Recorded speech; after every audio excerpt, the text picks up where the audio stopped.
Hello students, this is Dia, your English tutor. Welcome to our channel.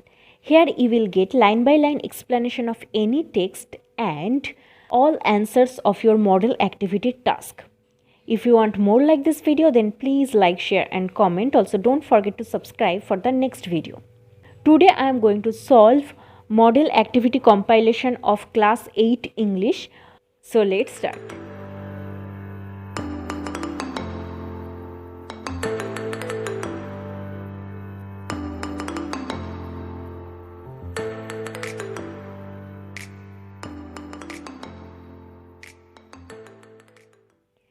তোমাদের November মাসে প্রতিটি ক্লাসে একটি করে মডেল অ্যাক্টিভিটি কম্পাইলেশন দেওয়া হয়েছে 40 বা 50 মার্কসের।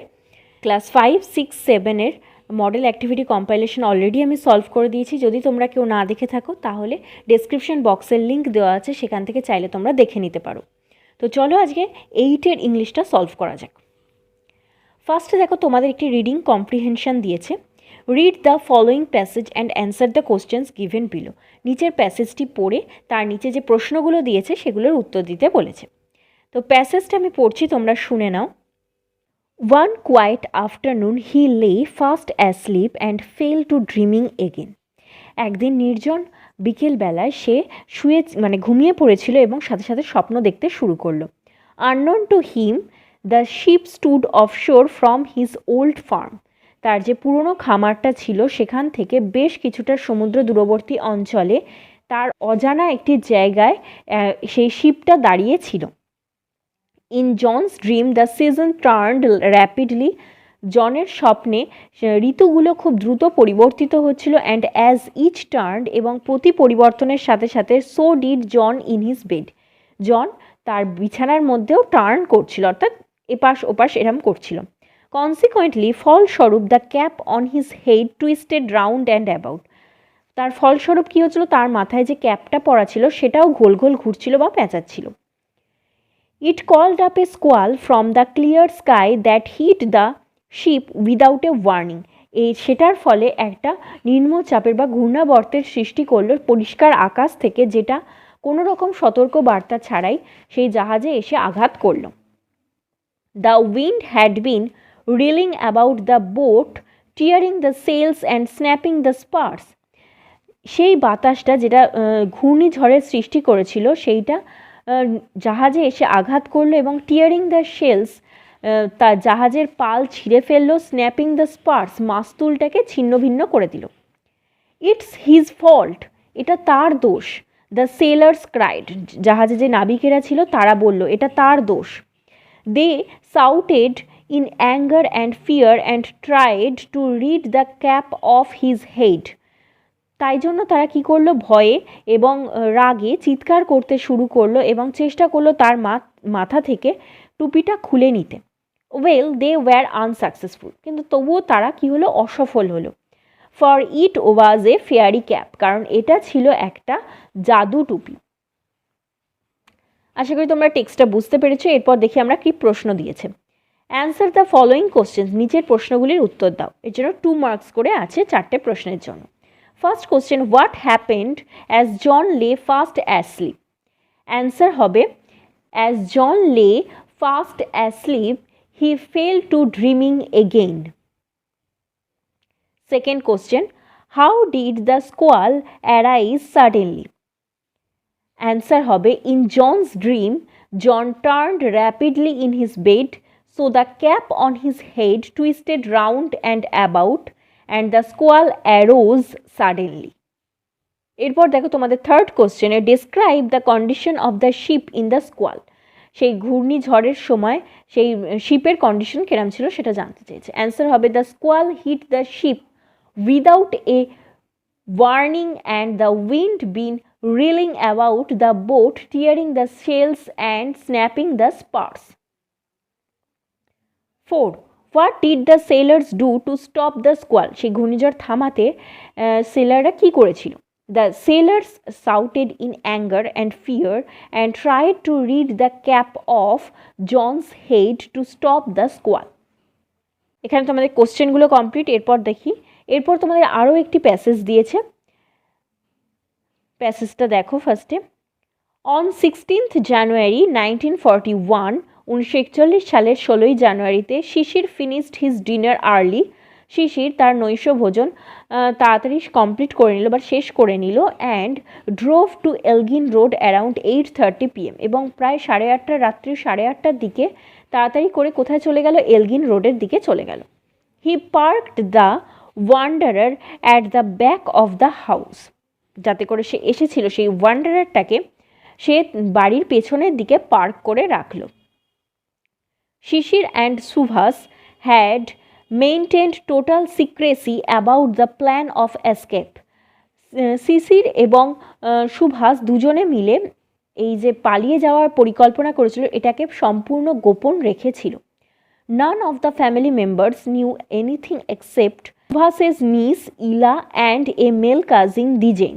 তাদের পরিবারের অন্য কোনো সদস্যই জানতো না এই ব্যাপারে, শুধুমাত্র সুভাষের যে নিস রয়েছে ইলা এবং একজন মেল কাজিন দিজেন, এরা বাদ দিয়ে আর কেউই জানতো না সুভাষের পালিয়ে যাওয়ার ব্যাপারে।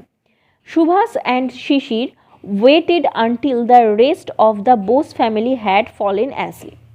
সুভাষ এবং শিশির অপেক্ষা করেছিল যতক্ষণ না বাকি বোস পরিবারের সদস্যরা ঘুমিয়ে পড়ছে। Subhas had changed into his disguise as Mohammad Ziauddin. Subhas নিজের পোশাক পরিবর্তন করে মোহাম্মদ জিয়াউদ্দিনের পোশাক পরিহিত করলো বা তার ছদ্মবেশ ধরল। He was dressed in a long brown coat. তিনি একটা লম্বা ব্রাউন কালারের ঝোলা কোট পরলেন, ব্যাগি সালওয়ার্স, ফোলা পাজামা পরলেন, অ্যান্ড এ ব্ল্যাক ফেজ, কালো রঙের একটা টুপি পরলেন। ফেজ হচ্ছে একটা টাইপ অফ টুপি। হি ওর গোল্ড ওয়্যার রিমড স্পেকটেকলস। তিনি সোনালি ফ্রেমের চশমাও পরলেন। এরপর দেখো তোমাদের এখান থেকে দিয়েছে write T for true and F for false statements in the given boxes, write supporting statements for your answer. তো এখানে ট্রু ফলস দিয়েছে এবং সাথে সাপোর্টিং স্টেটমেন্টও দিতে হবে। এতেও তোমাদের 2 মার্কস করে আছে প্রত্যেকটার জন্য। ফার্স্ট সেন্টেন্স দেখো, it was around 8:30 PM when দিজেন reached their house at Elgin Road. তখন প্রায় 8:30 বাজে যখন দিজেন এলগিন রোডের বাড়িতে পৌঁছেছিল। অ্যান্সারটা হবে ফলস, কারণ দিজেন সেখানে পৌঁছায়নি, সেখানে কে পৌঁছেছিল? শিশির পৌঁছেছিল। তো সাপোর্টিং স্টেটমেন্ট দেবে, Sisir finished his dinner early and drove to Elgin road around 8:30 PM.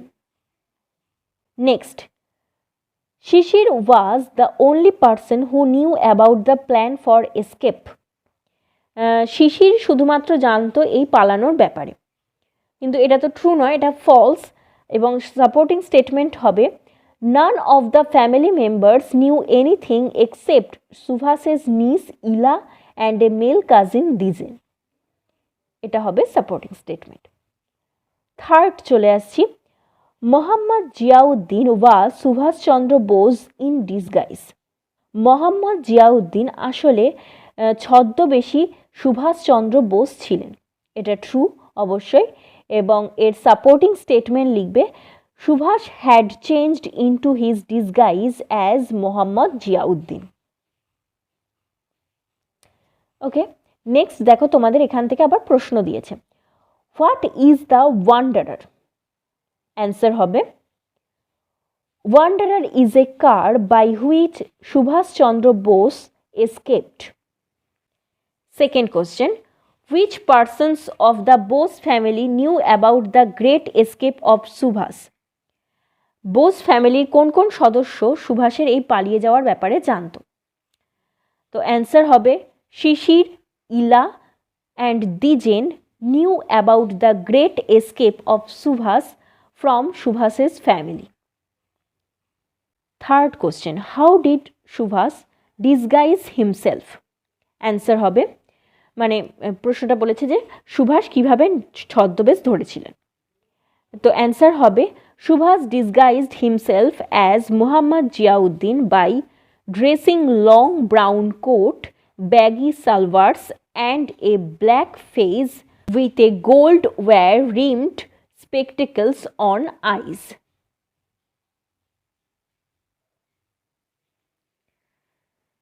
Next দেখো তোমাদের গ্রামার অ্যান্ড ভোকাবুলারি। তিনেরটায় বলেছে দেখো ডু অ্যাজ ডাইরেক্টেড, নির্দেশ মতো কাজ করো। ফার্স্টেরটা বলেছে every morning he has to go for a walk. Underline the infinitive used in the sentence. এখানে ইনফিনিটিভটার তলায় আন্ডারলাইন করতে বলেছে। Every morning he has to go for a walk, এখানে হ্যাজটা হচ্ছে মেন ভার্ব এবং টু গো এটা হচ্ছে ইনফিনিটিভ, অর্থাৎ তোমরা টু গো এর তলায় আন্ডারলাইন করবে। Second, nowadays supply of food grains is abundant. Replace the underlined word with its antonym. Underline করা যে ওয়ার্ডটা দিয়েছে সেটাকে তার বিপরীত শব্দ দিয়ে রিপ্লেস করতে হবে। তো আমরা জানি অ্যাবান্ডেন্ট মানে প্রচুর, তো এর অপোজিট হবে স্কেয়ার্স। তো তোমরা সেন্টেন্সটা এইভাবে লিখবে, nowadays supply of food grains is scarce. Next হচ্ছে 3, this is the place where Rabindranath was born. Underline the main clause and circle the subordinate clause. তো এই সেন্টেন্সটার মধ্যে মেন ক্লজ এবং সাবঅর্ডিনেট ক্লজ আলাদা আলাদা করতে বলেছে। তো এই সেন্টেন্সটার মধ্যে মেন ক্লজ হচ্ছে যে কথাটা মেনলি বোঝাতে চাইছে সেটা হচ্ছে দিস ইজ দ্য প্লেস। এই দিস ইজ দ্য প্লেস এটা হচ্ছে মেন ক্লজ, এটার তলায় তোমরা আন্ডারলাইন করবে, এবং ওয়্যার দিয়ে যে পার্টটা রয়েছে এটা সাবঅর্ডিনেট ক্লজ, এটাকে তোমরা সার্কেল করবে। অর্থাৎ দিস ইজ দ্য প্লেস এইটুকুনি underline, where Rabindranath was born এইটুকুনি সার্কেল। নেক্সট 4 নম্বরে, the news that shocked me proved false. Identify the type of clause used in the sentence. এখানে কি টাইপের ক্লজ রয়েছে সেটা আইডেন্টিফাই করতে বলেছে। আমরা জানি দ্যাট দিয়ে আমরা নাউন ক্লজ পাই, এখানে দেখো আছে the news that shocked me proved false, অর্থাৎ সেই খবরটা যেটা আমাকে শকড করে দিয়েছিল সেইটা ফলস, তো এটা হচ্ছে noun clause. Next, by this time next year Diya will be attending her university classes. Rewrite the following sentences using future perfect tense. অর্থাৎ এটাকে ফিউচার পারফেক্ট টেন্স ইউজ করে সেন্টেন্সটা তোমায় আবার লিখতে বলেছে। তো সেন্টেন্সটা লিখবে এইভাবে, by this time next year Diya will have attend her university classes. Next দেখো তোমাদের বলেছে classify the noun phrase, adjective phrase and adverb phrase of the following sentences and fill in the table given below.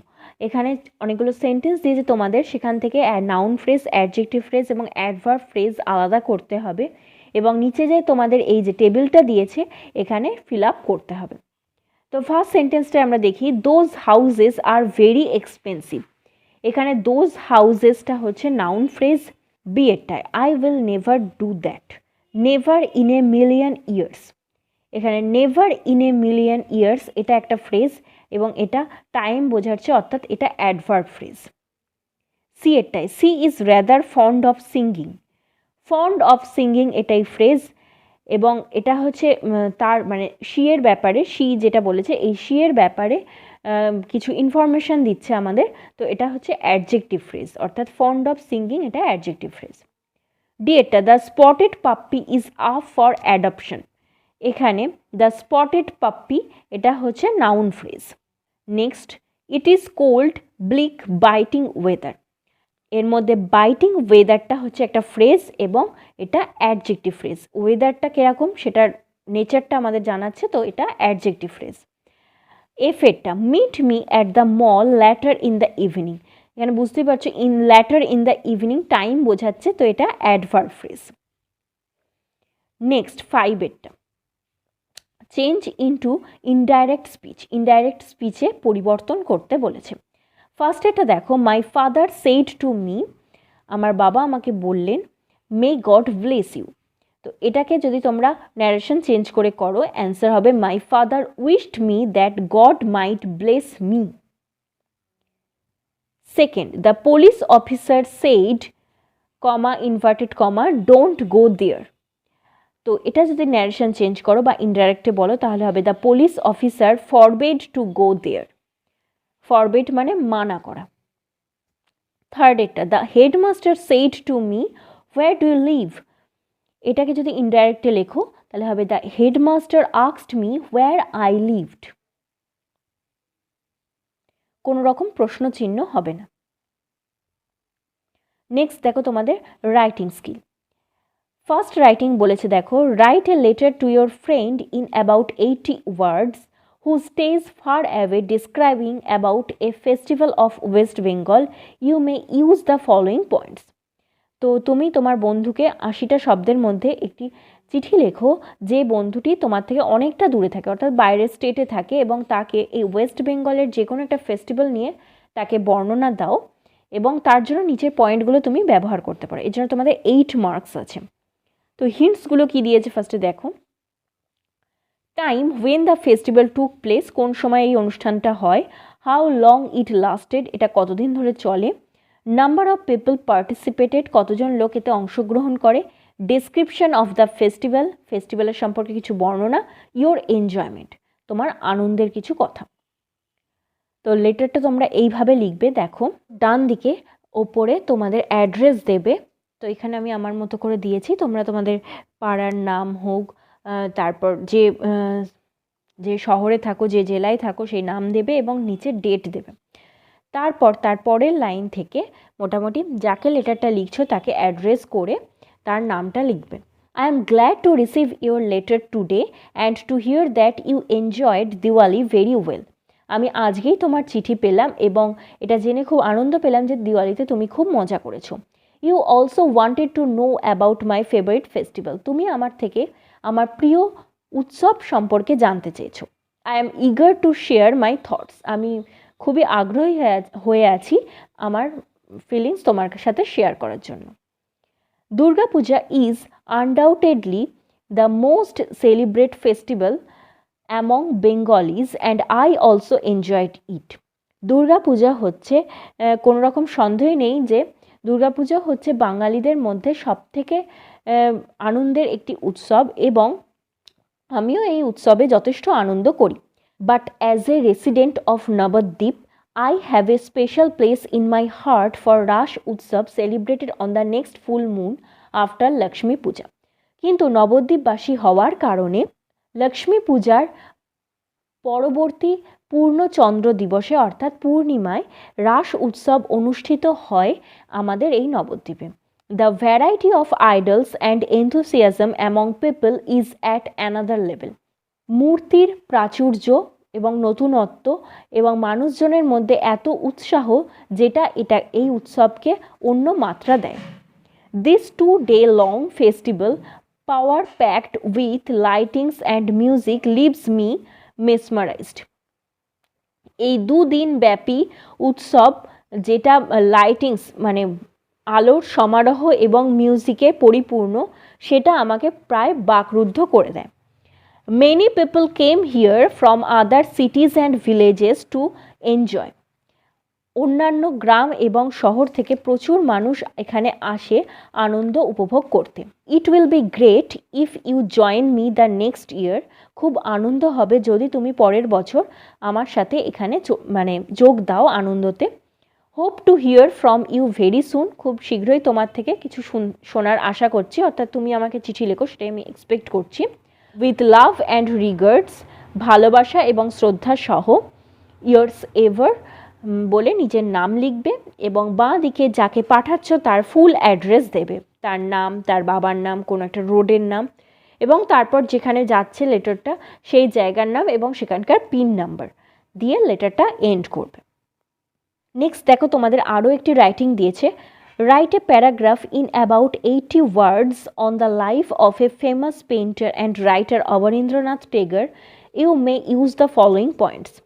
এরপর বলেছে 80টা শব্দের মধ্যে একটি paragraph লিখতে অবনীন্দ্রনাথ ঠাকুরের সম্পর্কে, যিনি একজন খুব বিখ্যাত চিত্রশিল্পী ছিলেন। You may use the following points, তুমি নিচের পয়েন্টগুলোর সাহায্য নিতে পারো। এর জন্য তোমাদের 8 মার্কস আছে। তো দেখো এখানে তার বার্থ সম্পর্কে, তার পেরেন্টস সম্পর্কে, সিবলিংসদের ব্যাপারে, education, famous for notable works, important books এবং তার ডেথ, এগুলোর সম্পর্কে অনেকগুলো পয়েন্ট দিয়ে দিয়েছে। এগুলো ইউজ করে তোমরা রাইটিংটা লিখবে। তো চলো দেখা যাক কিরাম লিখবে। Famous painter and writer Abanindranath Tagore is the nephew of Rabindranath Tagore. বিখ্যাত চিত্রশিল্পী এবং লেখক অবনীন্দ্রনাথ ঠাকুর ছিলেন রবীন্দ্রনাথ ঠাকুরের ভাইপো। This great artist was born at Jorashako in North Calcutta on 7th August 1871. এই বিখ্যাত চিত্রশিল্পী জন্মগ্রহণ করেছিলেন উত্তর কলকাতার জোড়াসাঁকোতে 1871 সালের 7ই আগস্ট। His parents are Gunendranath Tagore and Saudamini Devi. তার মা বাবা ছিলেন, তার পিতামাতা ছিলেন গুণেন্দ্রনাথ ঠাকুর এবং সৌদামিনী দেবী। Being the younger brother of Sunayani Devi and Gaganendranath Tagore, who was also a great painter and cartoonist, art was in his blood. Sunayani দেবী এবং গগনেন্দ্রনাথ টেগোর, যিনি নিজে একজন চিত্রশিল্পী এবং কার্টুনের ক্যারেক্টার সৃষ্টিকারী ছিলেন, তাদের ছোট ভাই হওয়ার কারণে তার রক্তের মধ্যেই এই শিল্পটা ছিল। আফটার ফর্মাল স্কুলিং, প্রাথমিক শিক্ষার পর, he joined government college of art and craft. তিনি government college of art and crafts কলেজে যোগদান করেন and later read in Sanskrit college, এবং পরবর্তীকালে কিছুদিনের জন্য তিনি সংস্কৃত কলেজে পড়াশোনা করেছিলেন। By his own effort he learned many languages like Bengali, English, French, Sanskrit and music course, এবং তারপর নিজের চেষ্টায় তিনি এই ভাষাগুলি শিখেছিলেন, ইংলিশ, বেঙ্গলি, ফ্রেঞ্চ, সংস্কৃত এবং music. Around the age of 20, প্রায় 20 বছর বয়সে Abanindranath got admitted to Calcutta college of art. Abanindranath Tagore মাত্র 20 বছর বয়সেই যোগদান করেছিলেন ক্যালকাটা স্কুল অফ আর্টে। Some of his notable works of art are, তার শিল্পকলার কিছু বিখ্যাত নিদর্শন হচ্ছে ভারত মাতা, দ্য পাসিং অফ শাহজাহান ইত্যাদি। He founded the Indian Society of Oriental Art in 1970. 1970 সালে তিনি ইন্ডিয়ান সোসাইটি অফ ওরিয়েন্টাল আর্টের প্রতিষ্ঠা করেন। He also created some excellent works of literature, especially for children, such as ক্ষীরের পুতুল, রাজকাহিনী, বুড়ো অ্যাংলা, শকুন্তলা, এটসেট্রা। সাহিত্যেও তিনি বেশ কিছু অসাধারণ কাজ করেছিলেন, বিশেষত শিশুদের জন্য, যেমন ক্ষীরের পুতুল, রাজকাহিনী, বুড়ো অ্যাংলা, শকুন্তলা প্রভৃতি। Which made him immortal in the hertz of several young lives, যেটা বেশ কিছু ইয়ংদের হৃদয়ে তাকে অমর করে রেখে দিয়ে গেছে। He passed away on August 7, 1951 in Calcutta. তিনি 1951 সালে 7ই আগস্ট কলকাতাতে শেষ নিঃশ্বাস ত্যাগ করে। আশা করি তোমরা সম্পূর্ণ ভিডিওটি বুঝতে পেরেছো। যদি কোথাও কোনো বুঝতে অসুবিধা হয়ে থাকে তাহলে অবশ্যই আমাকে কমেন্টে জিজ্ঞাসা করে নিও। আর যদি ভিডিওটি ভালো লেগে থাকে তাহলে অবশ্যই লাইক করো এবং বন্ধুদের সাথে শেয়ার করো, এবং পরবর্তী ভিডিওর নোটিফিকেশান পেতে চ্যানেলটি অবশ্যই সাবস্ক্রাইব করে দিও। Thank you, bye by.